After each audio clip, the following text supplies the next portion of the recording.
Hi friends, welcome. So இன்றைய வீடியோவில் வந்து ஹெச்டிஎஃப்சி பேங்க்கோட ஷார்ட் டேர்ம் டார்கெட் பார்ப்போம். ஸோ 1768 வந்து க்ளோசிங் ஆகிருக்கு.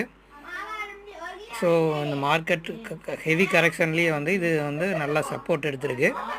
அடுத்தடுத்த லெவலில் வந்து இது ஹெச்டிஎஃப்சி பேங்க் வந்து சப்போர்ட் லெவலில் வந்து இருக்குது. ஸோ ஷார்ட் டேர்ம் பவுன்ஸுங்க காரணமாக 1800க்கு போகிறதுக்கு வாய்ப்பு இருக்குது. அடுத்து வீக்லி சார்ட் பார்ப்போம். ஸோ வீக்லி சார்ட் பொறுத்த வரைக்கும் நல்ல சப்போர்ட் லெவலில் இருக்குது. ஸோ பார்த்தீங்கன்னா 1600 அப்படிங்கிறது வந்து ஒரு நல்ல சப்போர்ட் லெவலாக இருக்குது.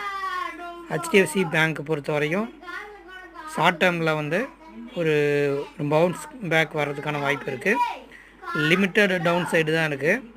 ஸோ பேங்கிங் பொறுத்த வரைக்கும் ஒரு நல்ல ஒரு ஆப்பர்ச்சுனிட்டி இருக்குது ஸ்டேட் பேங்க்கு.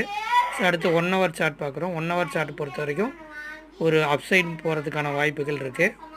எகைன் வந்து 1800 வரைக்கும் ஹெச்டிஎஃப்சி போகிறதுக்கு வாய்ப்பு இருக்குது. பிடிச்சிருந்தால் லைக் பண்ணுங்கள், ஷேர் பண்ணுங்கள், சப்ஸ்கிரைப்